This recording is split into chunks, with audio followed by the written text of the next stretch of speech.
देश में सियासी उठापटक जारी है। सभी पार्टियां चुनाव जीतने के लिए भरसक प्रयास कर रही हैं। इसी ओर समाजवादी पार्टी और बीएसपी भी काफ़ी ज़्यादा जोर लगा रही है इस बार कुछ अच्छा करने के लिए। खास करके यह चुनाव समाजवादी पार्टी से ज़्यादा बसपा मायावती के लिए बहुत ही महत्वपूर्ण रहने वाला है, क्योंकि पिछले कुछ चुनावों से मायावती की पार्टी लगातार उसका जनाधार घटता हुआ देखा जा रहा है। मायावती के पास उत्तर प्रदेश में मात्र एक ही विधायक है। तो चलिए आपको बताते हैं, मायावती या आकाश आनंद इस सीट से लड़ सकते हैं चुनाव। वैसे यह भी कहा जा रहा है कि आकाश आनंद इस बार यूपी से लोकसभा चुनाव लड़ सकते हैं और पार्टी उनके लिए किसी सुरक्षित और जिताऊ सीट की तलाश में है।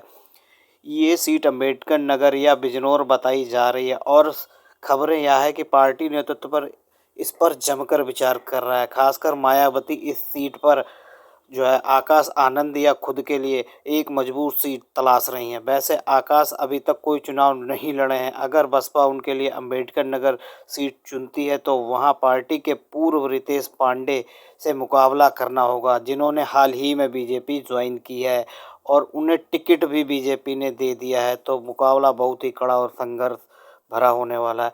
2019 में इस सीट पर बीएसपी सपा के गठबंधन में चुनाव हुआ था, जिसको मायावती आसानी से जीत गई थी। आपको बता दें, मायावती के कैंडिडेट को बीजेपी से 6% ज़्यादा वोट मिले थे।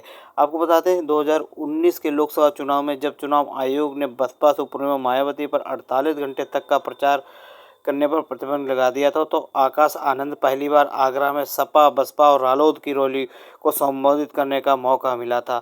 लोकसभा चुनाव के बाद मायावती ने पार्टी में बड़ा फेरबदल भी किया, जो आकाश आनंद को एकमात्र राष्ट्रीय संयोजक नियुक्त किया। अब देखना ये होगा कि खुद क्या मायावती चुनाव में उतरकर बीएसपी के लिए एक नई खुशी ला सकती हैं, क्या बीएसपी के समर्थकों को जगा सकती हैं, या आकाश आनंद को चुनाव लड़ाती हैं। दोनों में से कोई एक तो आपको चुनाव लड़ता हुआ ज़रूर ही दिखाई देने वाला है, जिस तरीके की खबरें आ रही हैं। तो इस तरीके की न्यूज़ और अपडेट पाने के लिए हमारे यूट्यूब चैनल को सब्सक्राइब करें, नीचे दिए रेड कलर के सब्सक्राइब पे क्लिक करके।